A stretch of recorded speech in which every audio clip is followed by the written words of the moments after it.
Vamos lá, gente. Bom dia para todos vocês. Vamos continuar o que a gente estava fazendo, que era técnicas de integração. A gente estava escrevendo fórmulas para potências de seno e cosseno, tá certo?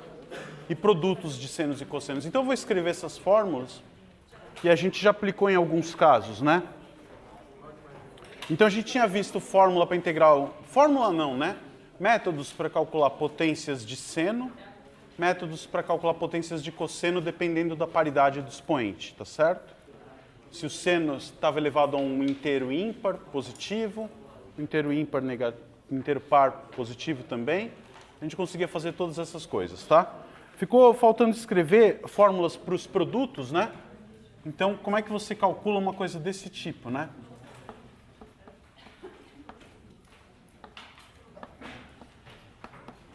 Acho que eu cheguei a comentar por cima no final da aula passada, mas era bom a gente escrever isso de novo, direitinho. Tá, então, se tem um produto de senos e cossenos, qual que é o truque padrão? Você olha de novo para a paridade das potências ali, dos expoentes, tá? Então, em caso particular, assim, se você tiver com N ímpar, quer dizer, se a potência do seno for ímpar, você faz a mudança de variável U igual a cosseno de x dx. Por que isso vai funcionar? Se esse cara aqui tem uma potência ímpar, você solta um deles, tá certo? E pensa que esse vai ficar um seno de x sozinho, o seno de x dx vai ser exatamente o que vai aparecer com o du aqui, tá certo? E aí vai sobrar uma potência par de seno e uma potência de cosseno. O que você faz com essa potência par do seno? Se ela, sei lá, por exemplo, sobrou seno à sexta, você escreve isso como seno ao quadrado ao cubo, e o seno ao quadrado você troca por 1 menos cosseno ao quadrado. Tá? Então vai ficar um polinômio na variável cosseno de x vezes seno de x dx. Com essa mudança você troca essa integral pela primitiva de um polinômio. Faz direto. Tá bom? Se o m for ímpar, o que a gente faz? Se o m é ímpar. A mesma coisa, se chama U de seno de x, desculpa, aqui não tem o dx, tá? U igual a seno de x e vai fazer a mesma coisa, né? Você solta um cosseno daqui, o du vai ser cosseno de x dx e aí vai virar um polinômio só na variável seno de x, tá bem? Então, essa coisa funciona sempre. O que acontece? O caso que sobra, se um dos dois for ímpar, não importa qual é o outro, você faz o conveniente aqui. Se os dois forem pares, qual que é o truque? N e M pares, o que a gente pode fazer? Se os dois são pares, você pega qualquer um dos dois e troca o cosseno ao quadrado que está dentro desse expoente par ou seno quadrado por 1 menos cosseno ao quadrado, 1 menos seno quadrado, e vai ficar um monte de potências de senos e cossenos. E o que a gente pode fazer? Você usa aquelas igualdades que a gente tem, né? Seno ao quadrado de x é meio menos cosseno de 2x, e cosseno ao quadrado de x é meio mais cosseno de 2x. Usando qualquer uma dessas duas, você reduz, troca quadrados por coisas em cosseno de 2x. Esse é baixo grau. Fizemos um exemplo, calculamos, acho que, integral de seno à quarta na aula passada, desse jeito. Tá bem? Então, essas são as mudanças que você faz nos casos potências de seno e cosseno. Claro? Fizemos exemplos na aula passada. Outra coisa que pode ser interessante, algumas fórmulas que a gente chama de recorrência, né?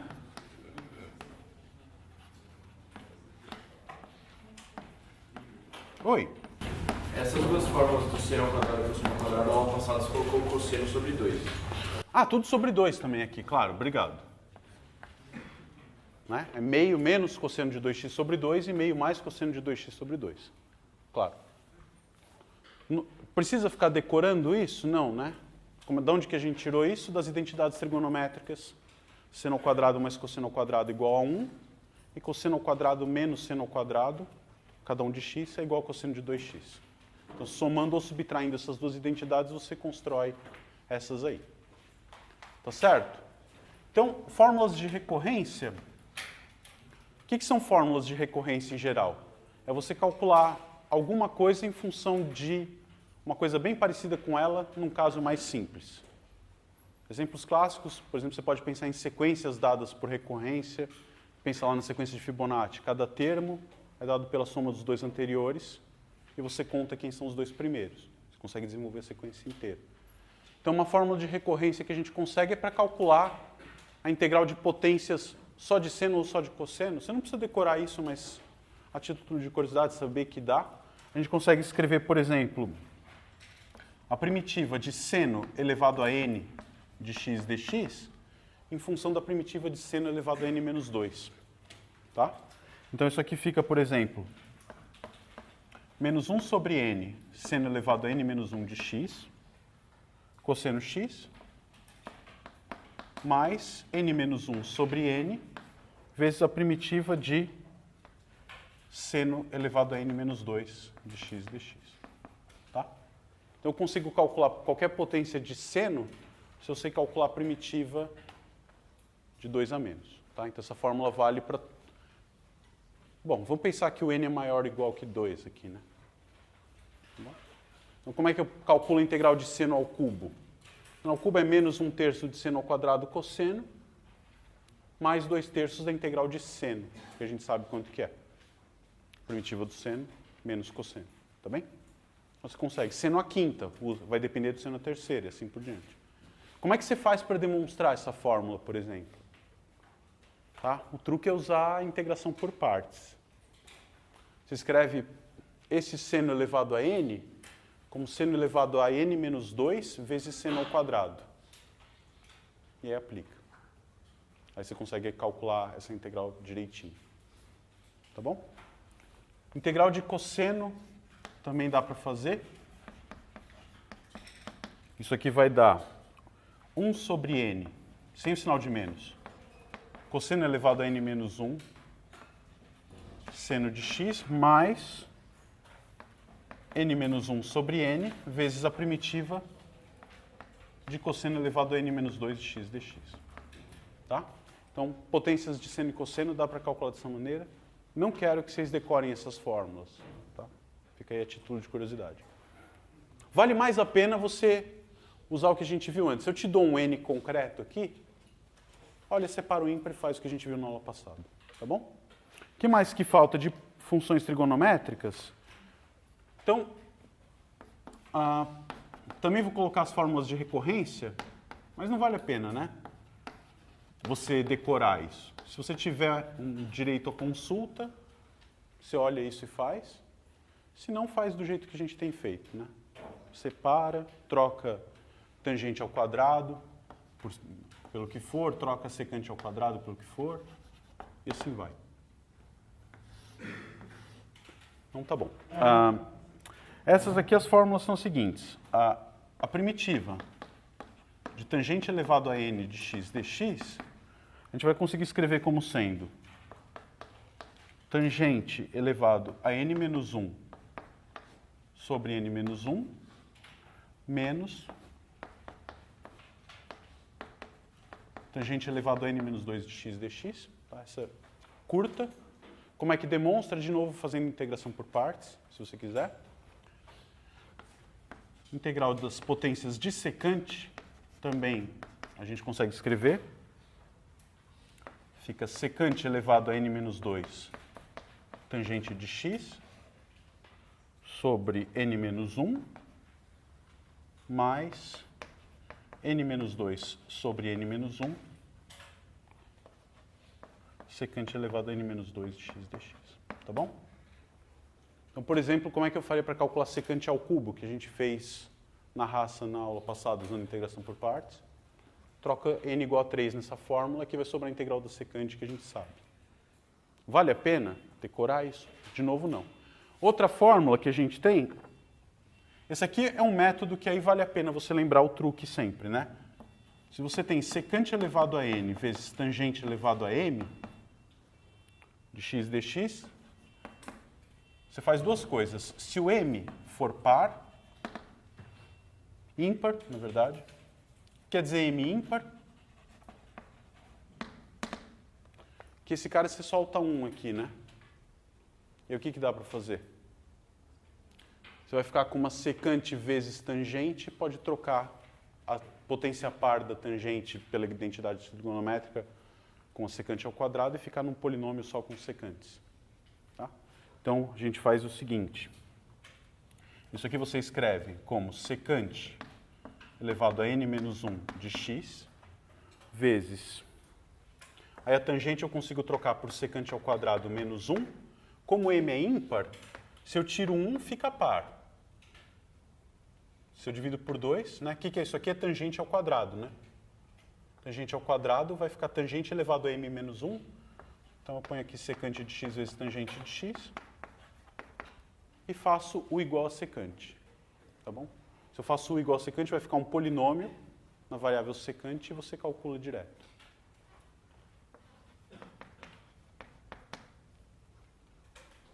Tá claro?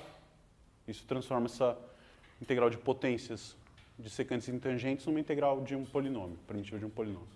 Se o n for ímpar, tá certo? Se o m for par. Se o m for par, a gente vai escrever isso desse jeito. Integral de secante elevado a n. E aí, se o m é par, isso aqui você escreve simplesmente como secante ao quadrado de x menos 1 elevado a m sobre 2. E a gente consegue calcular como, por exemplo. Na hora que você abrir isso aqui, tudo vai dar um monte de potências de secante, tá claro?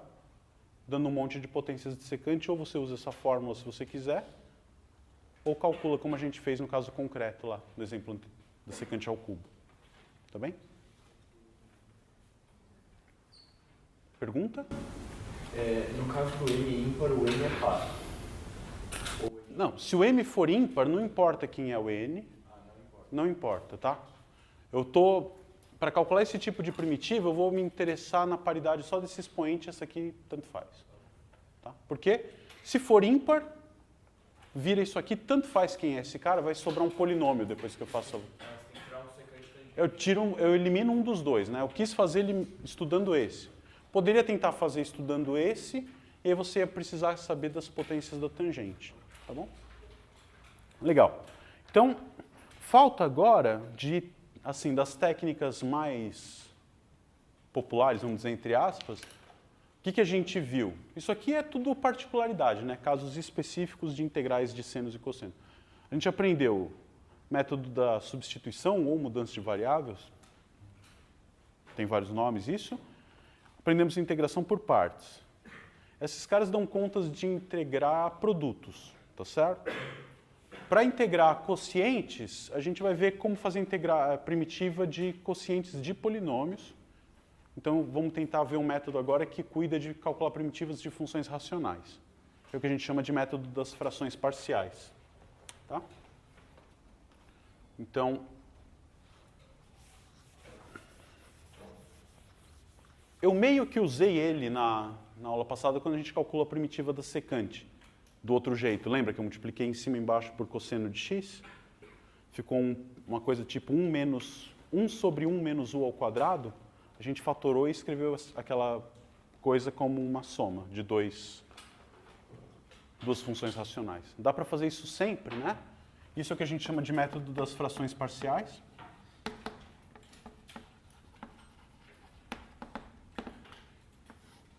Então, isso aqui justifica por que eu fiz aquela conta daquele jeito. Que vai dar certo sempre, tá? Então, a gente pode começar... Eu não vou demonstrar esse teorema, tá? Mas eu consigo dar uma motivação boa para ele. Assim. Demonstrar esse teorema é uma coisa que é mais um exercício de álgebra linear do que de cálculo mesmo. Tá? Então, teorema. Pega dois polinômios, tá? Tais que o grau de p de x é estritamente menor que o grau de q de x. Tá? Então, eu estou interessado em olhar para esse quociente aqui. Tá? Eu eu estou supondo que eu tenho um quociente onde o grau do numerador é menor que o do denominador. Por que isso é importante? Porque se fosse o grau do de cima maior que o grau do de baixo, o que eu faço? Consigo fazer a divisão de polinômios e sempre só me preocupar com esse caso. Eu vou fazer um exemplo concreto depois, onde você precisa fazer isso, tá? Então você tem dois polinômios. Então dá para escrever algumas coisas. Eu vou fazer uns comentários, tá? Não vou escrever o enunciado, o melhor enunciado possível, que cobre todos os casos, mas o que eu falar vai ser muito útil para economizar giz e caderno e tudo mais, né? Então vamos ver, se você tem, por exemplo, primeiro caso, se você tem o teu polinômio p de x no numerador, supõe que o teu cara que está no denominador, que é o q de x, é um polinômio de grau n que se fatora como produto de raízes simples, tá? Ou seja, ele é um polinômio redutível e todas as raízes dele são raízes simples, todas distintas. Então, se você tem um polinômio q de x que tem todas as raízes distintas, como é que ele se fatora? X menos a primeira raiz, vezes x menos a segunda e o coeficiente dominante na frente, tá? Então vamos supor que esse cara aqui tem coeficiente dominante 1, é o que a gente chama de um polinômio mônico, porque senão o que eu faço? Eu divido por essa constante e coloco para fora da primitiva, tá? Então, eu posso pensar que o p de x é um polinômio mônico, então ele vai ter x menos alfa 1, x menos alfa 2, x menos alfa n, se ele for um polinômio de grau n, tá? Então, se você tem uma coisa desse tipo, é garantido que existem n números reais, A1, A2, AN, que eu consigo escrever isso dessa forma. A1 sobre x menos alfa 1, mais A2 sobre x menos alfa 2, etc, etc. AN sobre x menos alfa n. Tá? Então, eu consigo transformar um quociente de polinômios, quando o denominador tem todas as raízes simples, como uma soma desse tipo. Tá? Uma constante dividido pelo monômio, pelo polinômio de grau 1 de cada raiz. X menos alfa 1, x menos alfa 2, etc, etc. Como é que demonstra? Bom, você pode fazer um monte de coisas, né? Provar que essas constantes existem, como é que você faria? Tá? Só para dar uma ideia. Um jeito de pensar. Eu preciso provar que esses dois caras são iguais. Como é que você faz a conta desse lado? O que é tirar o mínimo aqui? No caso, como todos os polinômios são x menos um diferente do outro, quem que é o mínimo múltiplo comum entre todos esses polinômios? É o produto de todos eles, ou seja, o denominador dá o mesmo que o lado de cá, tá certo? E quem que fica o numerador? Vai ser, por exemplo, o numerador que vem acompanhando o termo A1 é o produto de todos esses caras. Quanto que é o produto de todos esses caras? Um polinômio de grau n-1, né? Eu estava supondo que esse cara tinha grau menor mesmo. Então, no numerador eu vou ter um polinômio de grau n-1, aqui eu vou ter um certo polinômio, e os denominadores são iguais. Então, o que eu concluiria? Depois que eu fizer a conta, que os numeradores vão ter que ser iguais entre si, e eu vou ter uma identidade entre dois polinômios. Do lado de cá, um cara de grau no máximo n-1, e do lado de cá, um cara com grau n-1 exatamente. Quando que dois polinômios vão ser iguais? Quando todos os coeficientes são iguais, tá certo? Então aqui vai ter alguns coeficientes e aqui eu vou ter n coeficientes, né? O polinômio de grau n-1 tem n coeficientes. Então o que vai me dar isso? Um sisteminha de equações. Quantas equações? N. Para descobrir n variáveis. Tá? O que você consegue mostrar com a teoria de álgebra linear? Que esse sistema é possível determinado. Como ele é possível determinado, existem únicas constantes A1, A2, AN que verificam essa identidade. A gente vai fazer uns casos concretos para você ver como é que isso funciona. Como que você chega no sistema linear e aí é só resolver. Tá?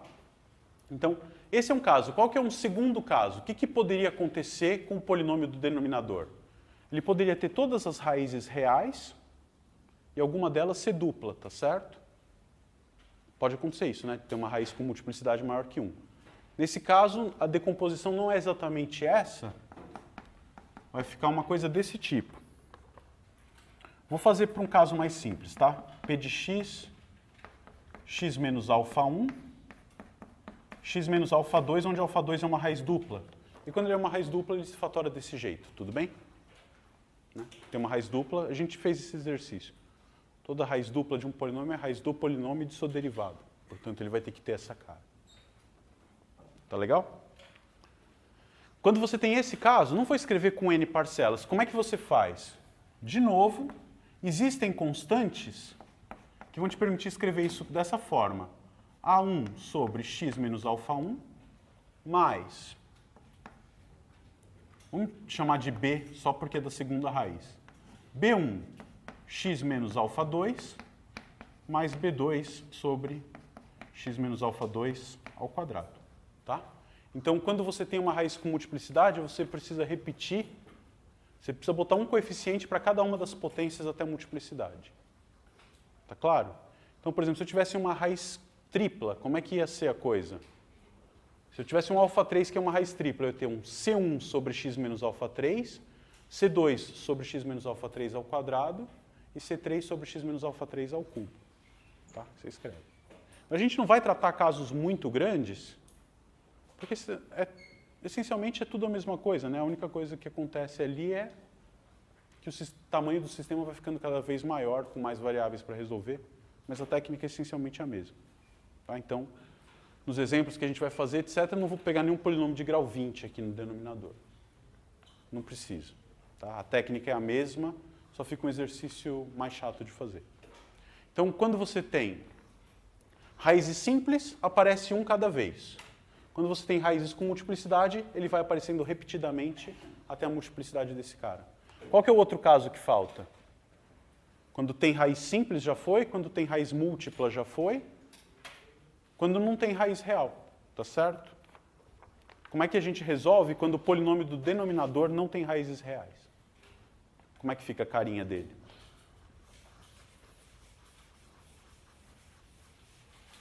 O que quer dizer que o polinômio não tem raiz real? Que essas raízes são números complexos e, portanto, se ele tiver uma raiz real só e o grau for maior do que 3, quer dizer que eu fatoro um x menos esse cara real e sobra um polinômio irredutível ali, né? Eu vou escrever a coisa e depois eu comento um pouquinho por que tem que ser necessariamente desse jeito.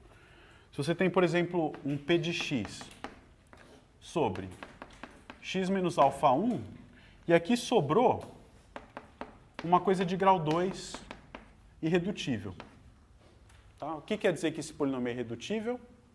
Como é que eu detecto que um polinômio de grau 2 é irredutível? Quando ele não tem raízes reais e, portanto, o delta, o discriminante dele é negativo. Né? Então, esse cara aqui, a gente sabe que B2 menos 4AC menor que zero. Tá? Nesse caso, como é que a gente faz? Se eu tenho uma raiz real para ele, não vai ter jeito. Eu vou ter uma constante sobre x menos alfa 1. Tudo bem? E esse cara irredutível, não tem jeito, eu não consigo quebrar ele, né? Se eu tentar fatorar ele, bater no polinômio para quebrar ele em 2, quando eu bato, em vez de quebrar o polinômio, quebra o martelo que eu usei, né? Porque ele é um polinômio irredutível. Precisaria de números complexos para fatorar. Então, eu deixo ele aqui no denominador, e aqui em cima eu não vou conseguir uma constante, eu vou ter que pôr um polinômio de grau 1. Então, existem constantes A, B e C, de modo que essa identidade é verdadeira para qualquer polinômio, aqui no caso de grau menor ou igual a 2, dividido por um produto onde um dos fatores é irredutível. Tá? Isso cobre todos os casos possíveis? Tá. Quer dizer, se aqui tivesse mais um polinômio de grau 2, o que eu ia fazer? Ia ter mais um termo desse tipo aqui, com esse outro polinômio denominador. Então, você põe todos os caras que... Você fatora o polinômio do denominador ao máximo e você vai colocar todos os fatores no denominador e ver. Se for raiz múltipla, vai ter que fazer um truque desse tipo. Se for todos raízes simples, um truque desse tipo. E se for irredutível, é um cara de grau 1 no numerador. Isso cobre tudo? Aqui eu estou com um polinômio de que grau? 3. Se eu tivesse um polinômio de grau 4, o que poderia acontecer? Vamos pensar um pouco. Polinômio de grau 4, ele poderia ter as 4 raízes reais, ou simples ou múltiplas, está coberto por esses dois casos. Se eu tivesse, eu poderia ter duas raízes reais e duas complexas. Tá? O que isso quer dizer? Ia ter um x menos alfa 1, x menos alfa 2 e um cara desse tipo aqui. Então eu ia escrever A sobre x menos alfa 1, B sobre x menos alfa 2, um outro fatorzinho desse. Qual que é a outra possibilidade? As quatro complexas. E quando as quatro são complexas, o que eu posso dizer a respeito desse polinômio?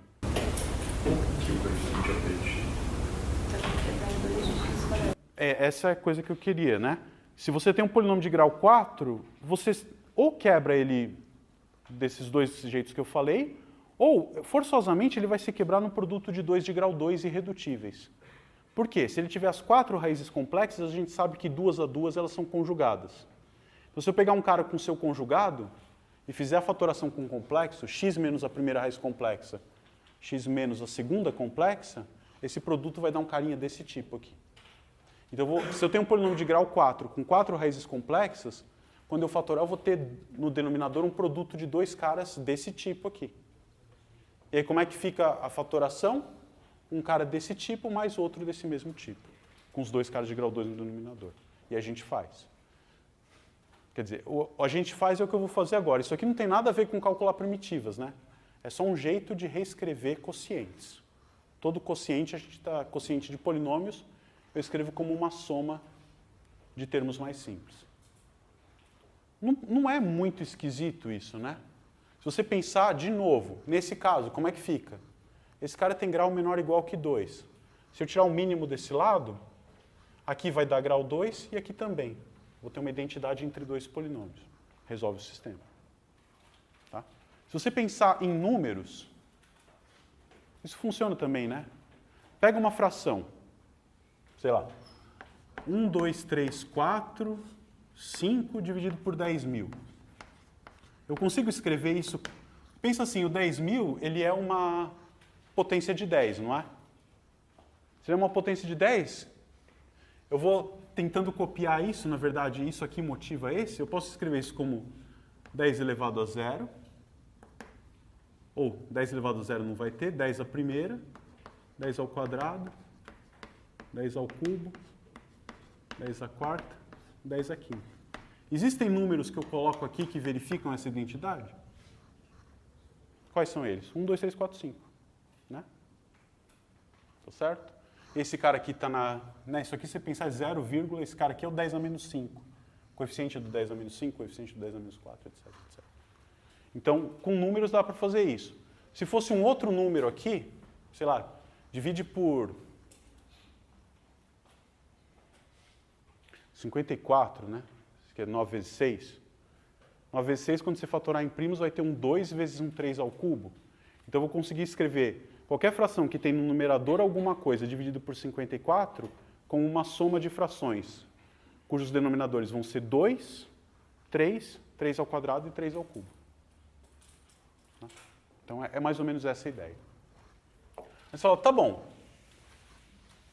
Isso tudo é consequência de um fato que a gente precisa se acostumar um pouco, que as contas que a gente faz com polinômios são exatamente as mesmas contas que a gente faz com números inteiros. Não sei se você já parou para pensar nisso. A gente sabe somar e multiplicar números inteiros. Tem certas propriedades, associativa, comutativa, elemento neutro. Polinômios têm as mesmas propriedades. A gente sabe fazer o algoritmo da divisão para números inteiros. Eu consigo escrever qualquer número m dividido por n como m igual a um quociente vezes n mais o resto. Você faz isso com polinômios também. Tem o conceito de número primo. O que é o análogo ao número primo para polinômios? O que é um número primo? É aquele que você não divide, né? Não fatora. O que é um polinômio que você não fatora? Um polinômio irredutível. Então, todo mundo tem um correspondente na teoria. Então, tudo que você faz algebricamente, tudo muito entre aspas aqui, né? Dá para você fazer um paralelo entre a teoria de números inteiros e a teoria de polinômios com coeficientes reais, por exemplo. Tá? Então, muitas das contas que eu vou fazer, talvez eu faça de um jeito diferente do que vocês fazem, porque eu aprendi de outro jeito, assim. Mas, por exemplo, dividir polinômios, eu divido como a gente faz com números, né? Eu divido com chavinha e tudo mais. Então, Tudo isso é uma coisa puramente algébrica, se você quiser pensar. E por que que isso me ajuda no que a gente quer fazer? O que que a gente quer fazer? Calcular primitivas. E como é que eu posso calcular? Então, se eu tenho uma função racional, eu quero a primitiva de um cara desse tipo. Eu troco esse cara por esse. Você sabe calcular a primitiva de um cara desse tipo? Sabe, né? Quanto que é a primitiva de A sobre x menos alfa 1? O A é uma constante, pula fora, fica 1 sobre x menos alfa 1. A primitiva é o log do módulo desse cara. Então você consegue, se eu precisar calcular a primitiva de uma função racional desse tipo, basta escrever dessa forma e calcular a primitiva de cada parcela. Aqui, você sabe calcular a primitiva de cada um desses pedaços? Sim, desse é fácil e desse também. Né? É um cara elevado a menos 2. A gente sabe fazer. Desse aqui, é fácil também. Dá um pouco mais de trabalho, mas é fácil. A gente vai fazer um exemplo. Sei calcular desse e desse aqui eu consigo fazer alguma coisa. Tá? Então vamos fazer alguns exemplos, um de cada tipo, para a gente ver como é que trabalha com isso, tá bom?